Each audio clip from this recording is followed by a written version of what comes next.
Kịch Trung Review kính chào quý vị. Bác sĩ, ông nói gì đi chứ? Cái thai của bạn tôi rốt cuộc bị làm sao? Cô Hứa Nhất Ninh rất tiếc phải thông báo với cô. Cái thai này của cô là một siêu nam XYY. Siêu nam là cái gì? Hứa Nhất Ninh, chẳng lẽ đây là bộ truyện tổng tài cẩu huyết đó sao? Minh Xuyên không thành đứa con của Bạch Nguyệt Quan đoản mệnh của tổng tài ư? Bác sĩ, vậy đứa bé này của tôi không giữ được sao? Đúng vậy, đứa trẻ này có vấn đề. Tôi khuyên cô nên sớm làm phẫu thuật đình chỉ thai nghén. Tin vui là Minh Xuyên thành người thừa kế của tập đoàn nghìn tỷ. Tin buồn là mình sắp đăng xuất khỏi trái đất rồi. Siêu nam, nói một cách đơn giản là dư ra một nhiễm sắc thể y. Những đứa trẻ như thế này khi sinh ra chẳng khác nào ma dương giáng thế. Dễ nổi nóng, hiếu động quá mức. Nhẹ thì ở nhà đấm cha đá mẹ, thượng cẳng chân hạ cẳng tay với ông bà. Nặng thì vi phạm pháp luật, gây rối trật tự, gây nguy hiểm cho xã hội. Rõ ràng mình là một tiểu công chúa mà. Lão bác sĩ rỡm này nhận tiền của Lâm Hải Thuần rồi. Đúng là cái gì cũng dám bịa ra được. Chuyện đó cô xem xét ký tên đi, rồi chuẩn bị phẫu thuật bỏ cái thai đi. Nhất Ninh, đứa trẻ này sinh ra chỉ tổ mang họa thôi. Cậu tuyệt đối không được chần chừ đấy. Bé con, mẹ xin lỗi. Mẹ thật sự rất yêu con. Nhưng mẹ không thể ích kỷ mà sinh con ra được. Không phải đâu mẹ ơi. Mẹ đừng nghe ông ta nói bậy bạ.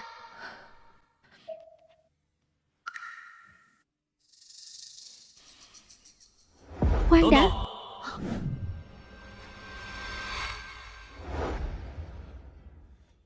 Khoan đã. Nhất Ninh, đứa bé bị làm sao? Anh Tấn Dân, gen của đứa bé có khiếm khuyết. Anh cũng đừng trách Nhất Ninh quá. Chắc là do sức khỏe cô ấy không tốt nên không thể mang thai một đứa trẻ bình thường được. Cô ấy cũng đang đau lòng lắm. Nhất Ninh, cô ta nói có đúng không? Bác sĩ nói nhiễm sắc thể của con có vấn đề. Sinh ra có thể sẽ gây nguy hại cho xã hội. Hoắc tổng, tôi khuyên hai người nên sớm quyết định.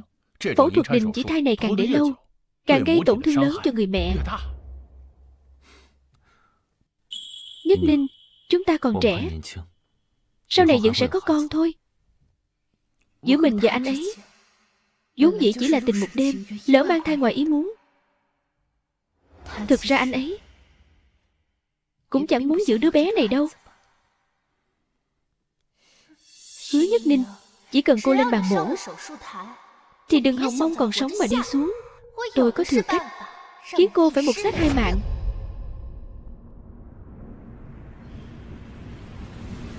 Bố ơi mẹ ơi đừng thiếu. Hai người bị lừa rồi. Con chẳng bị làm sao cả. Tiếng gì thế? Mọi người có nghe thấy không? Có tiếng một bé gái. Làm gì có chứ? Anh Tấn Dân, Nhất Ninh gì không nở nên sinh ra ảo giác rồi. Hay là anh ký thay cô ấy đi. Cứu con với bố ơi mẹ ơi. Con thực sự là một bé con khỏe mạnh mà. Chẳng lẽ mình nghe thấy tiếng lòng của bé con? Hai người không phát hiện ra sao? Cái bà cô xấu xa này đang liếc mắt đưa tình với lão bác sĩ kia kìa.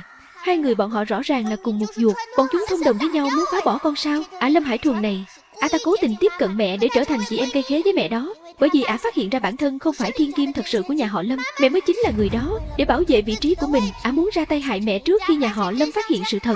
Muốn hại mẹ.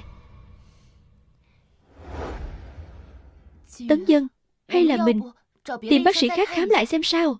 Lỡ như kết quả chẩn đoán có sai sót thì sao? Sao mà nhầm được chứ? Nhất Ninh, cậu không muốn bỏ đứa bé thì cũng không thể tùy tiện nghi ngờ năng lực chuyên môn của bác sĩ. Hơn nữa, cậu cũng không thể ép anh Tấn Dân nuôi một đứa trẻ không khỏe mạnh chứ. Đây chẳng phải là đang đạo đức giả sao? Cái bà cô xấu xa này nói chuyện đúng là văn dở đầy mình. Sắp tới chắc chắn sẽ đi xúi giục ba con để phá bỏ con cho mà xem. Không còn lười chẳng buồn mỉa mai Anh Tấn Dân, anh mau khuyên Nhất Ninh đi. Bảo cô ấy mau đưa ra quyết định đi. Cô ta đúng là có vấn đề thật. Uổng công bấy lâu nay mình luôn tin tưởng cô ta. Cô ta ấy trong lòng Hoắc Tấn Dân không hề coi mẹ con cô ra gì đâu. Càng không đời nào đứng về phía cô ta. Tôi thấy Nhất Ninh nói đúng. Chúng ta sẽ đổi bác sĩ, kiểm tra lại từ đầu. Chuyện này là sao?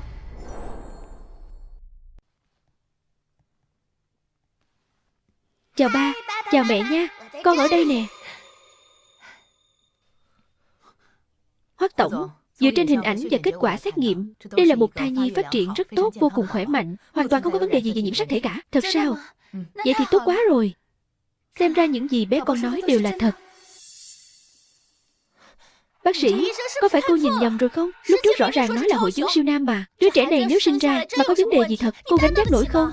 Tôi làm trong ngành này đã bao nhiêu năm nay, chưa bao giờ phạm phải loại sai lầm sơ đẳng như thế. Đây rõ ràng là một bé gái lấy đâu ra hội chứng siêu nam chứ. Cô này đúng là lạ lùng thật. Đúng thế, đúng thế. Quả nhiên là con gái cưng của ba. Bị giả mặt đau chưa? Bạn thân giả tạo này, lát nữa chắc chắn sẽ đến trước mặt ba con, giả vờ tỏ ra đáng thương, rồi nói là do mình quá lo lắng nên mới rối trí, không chú ý đến chừng mực. Anh Tấn Dân, vừa nãy là do em quá lo lắng nên mới rối trí, không chú ý đến chừng mực. Đứa bé này nếu sinh ra mà bình thường khỏe mạnh thì em còn vui mừng thay cho hai người không hết ấy chứ. Những gì bé con nói thế mà lại là thật. Vậy còn chuyện Nhất Ninh là thiên kim nhà họ Lâm, cần phải điều tra thật kỹ mới được. Lâm Hải Thuần này tạm thời vẫn chưa được rút dây động rừng. Chuyện trong gia đình tôi vẫn chưa đến lượt người ngoài như cô tới chỉ tay 5 ngón đâu. Sau này hãy tránh xa vợ tôi ra một chút. Mau đi đi. Anh, mấy người. Ba mình đúng là ngầu đét.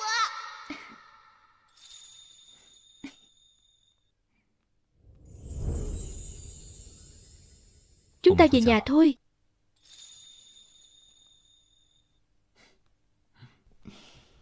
Dân.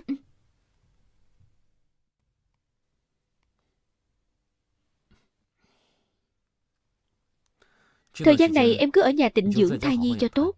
Có việc gì cần làm, cứ dặn dò người làm đi giải quyết. Hóa ra ba cũng quan tâm mẹ đấy chứ. Mặc dù hai người họ đến với nhau là do sai sót của định mệnh, gia vào đời nhau một cách đầy bất ngờ, ba vẫn luôn hiểu lầm, cho rằng mẹ đã trăm phương ngàn kế leo lên giường để mong được đổi đời. Nhưng tình một đêm lần đó, mẹ cũng chỉ là nạn nhân mà thôi. Nếu không có vụ hiểu lầm bị chuốt thuốc ấy, thì cả đời này con và anh ấy chắc chẳng bao giờ có điểm giao nhau, càng không thể có chuyện kết hôn.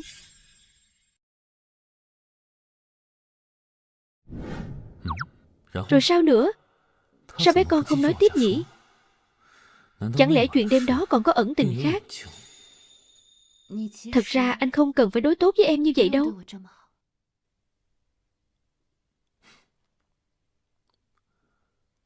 Em cứ đeo chiếc vòng này đi. Dù mối quan hệ của chúng ta vẫn chưa được công ba ra bên ngoài, nhưng sau này anh nhất định sẽ bù đắp cho em một đám cưới linh đình. Ba mình chơi lớn quá, chỉ dành cho nữ chủ nhân là vòng phỉ thúy này mà cũng đem tặng cho mẹ luôn. Đây chính là thừa nhận danh phận của mẹ rồi còn gì. Anh ấy hôm nay hình như có gì đó khác hẳn lúc trước. Dì Dương, mang yến xào qua đây. Thưa phu nhân, đây đều là đồ bổ cực tốt cho thai nhi. Cô mau uống lúc còn nóng đi ạ. Cảm ơn dì Dương.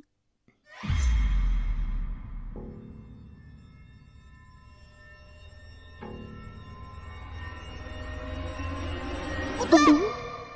Mẹ ơi đừng uống. Trong đó có thuốc phá thai. Không ổn rồi. Mẹ ơi tuyệt đối đừng uống. Bên trong có thuốc làm sảy thai đấy. Dì Dương, sao tôi thấy bát yến xào này mùi vị có vẻ lạ lẫm thế nhỉ? Dạ, chắc là do hầm hơi lâu một chút. Quá lửa nên có hơi bị cháy khét ở dưới đáy à. Bà vẫn chưa định nói sự thật sao? Những lời tôi nói đều là sự thật mà. Thưa cậu chủ, bà ta nói dối. Rõ ràng là trong này có cho thuốc phá thai cực mạnh. Chỉ cần mẹ uống một ngụm thôi là con sẽ bay màu ngay lập tức. Đã nói là không vấn đề gì, vậy bà tự mình uống hết chỗ này đi. Uống xong tôi mới tin. Tôi chỉ là kẻ hầu người hạ, sao dám uống yến xào của phu nhân chứ ạ? Hay là thôi đi. Tốt lắm. Quản gia Lý. Cậu chủ, cậu có gì sai bảo ép bà ta uống hết bát yến xào này cho tôi. Không, tôi không uống. Tôi không uống đâu. Cậu chủ đã ra lệnh thì bà cứ việc uống đi.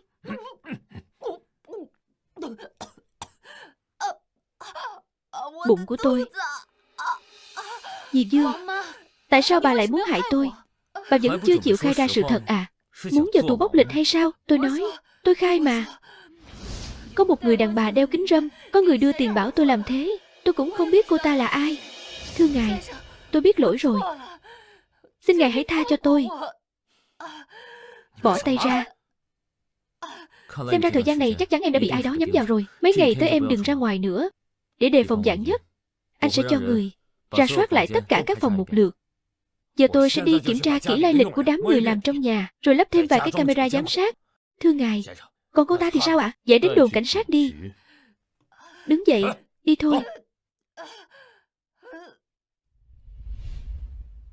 Cũng may lần này ba mẹ mình đã chịu thông não rồi. Cuộc sống thiên kim nghìn tỷ này cũng để mình được trải nghiệm một phen. Nếu những gì bé con nói đều là thật, chẳng lẽ mình thực sự không phải con ruột của ba mẹ mình, mà là con cái nhà họ Lâm? Mẹ, con không lấy chồng đâu. Lão già đó đã hơn 50 tuổi rồi. Con vẫn còn đang đi học. Con không lấy đâu. Mày không lấy cũng phải lấy. Cái đồ lỗ vốn này. Mày không lấy chồng thì sau này em trai mày lấy đâu ra tiền mà hỏi vợ. Dù sao con có chết cũng không lấy. Mẹ. Thưa phu nhân, có hai người đến tìm, nói là mẹ và em trai của cô.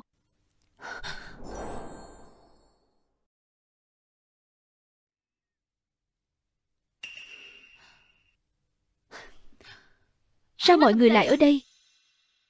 Hay lắm, cái đồ đáng ghét. Hóa ra mày trốn ở đây thật. Nếu không nghe người ta nói thì ta cũng chẳng biết được. Mày dám lén lút sau lưng chúng ta hưởng thụ cuộc sống vinh hoa thế này. Mẹ ơi cẩn thận, chính là ả đàn bà xấu xa Lâm Hải Thuần đó. Cố tình tìm đến họ, nói là mẹ đã lấy được đại gia, để hai kẻ ma cà rồng này đến đây gây chuyện đấy. Hứa Nhất Ninh, mày tưởng mày trốn vào nhà họ Hoắc là tao hết cách với mày chắc. Tao nói cho mày biết, tao là mẹ mày. Mày theo trai bỏ trốn đã đành, trong bụng còn mang theo cái giống này nữa. Làm mẹ như tao mà chưa gật đầu thì đừng hòng mà kết hôn. Tôi là người trưởng thành rồi, không cần bà phải đồng ý. Hơn nữa, chúng tôi đã đăng ký kết hôn rồi. Tôi khinh. Bao nhiêu năm nay mày ăn của tao, dùng của tao, giờ phán một câu trưởng thành rồi là muốn phủi sạch quan hệ à? Gia đình đang lúc khó khăn thế này, mày tìm được mối ngon, lấy được chồng giàu, là muốn đá văng tao và em trai mày đi chỗ khác sao? Nằm mơ đi. Đúng thế, đúng thế. Chính bà muốn gả tôi cho lão già độc thân 50 tuổi để lấy tiền sính lễ, nên tôi mới phải bỏ nhà đi đấy chứ. Mày không lấy người ta thì em trai mày lấy đâu ra tiền cưới vợ? Giờ mày đã trèo cao, bám được đại gia rồi thì nên chủ động, biết điều mà nôn tiền ra đây. Tôi không có tiền. Cái gì cơ? Không có tiền. Cái bộ sofa này là hàng gia thật nhập khẩu đúng không?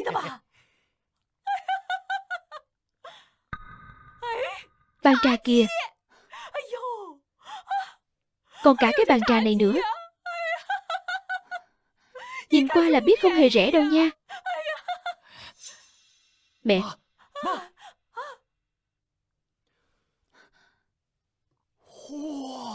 toàn là rượu ngoại này mẹ ơi. Cái loại như cô mà cũng xứng dùng đồ tốt thế này sao? Làm người thì đừng có tham lam quá. Cứ nôn ra 1 triệu tiền sính lễ cho tôi rồi hãy nói chuyện tiếp. Tôi lấy đâu ra 1 triệu mà đưa cho bà? Nhà chồng cô lớn thế này, 1 triệu bạc thì bỏ bèn gì chứ. Tôi đã cực khổ trăm bề nuôi cô khôn lớn như này, vậy mà có chút tiền cô cũng tiếc rẻ, định gieo hết lợi lộc rồi ăn mảnh một mình à? Cô không sợ cái mạng này của mình gánh không nổi sao? Bà nuôi tôi cái gì chứ? Ăn không cho no, mặc không cho ấm. Hễ tâm trạng không vui là lôi tôi ra trút giận, đến mức trên người tôi chẳng còn chỗ nào là lành lặn cả. Tôi thi đỗ đại học bà cũng không cho đi học, còn xé nát giấy báo nhập học của tôi. Bà còn lấy hết số tiền học phí tôi đi làm thuê dành dụm được để mua điện thoại cho em trai. Đây chính là cái cách mà bà gọi là nuôi tôi sao? Ôi dào, xem cái bộ dạng uất ức của cô kìa. Tôi đã để cô chết rét đâu nào. Vốn dĩ cô chỉ là cái loại thấp hèn. Tôi không giúp cô đi là đã phúc đức lắm rồi. Cô còn đòi so bì với em trai mình à? Chứ còn gì nữa mẹ nhỉ?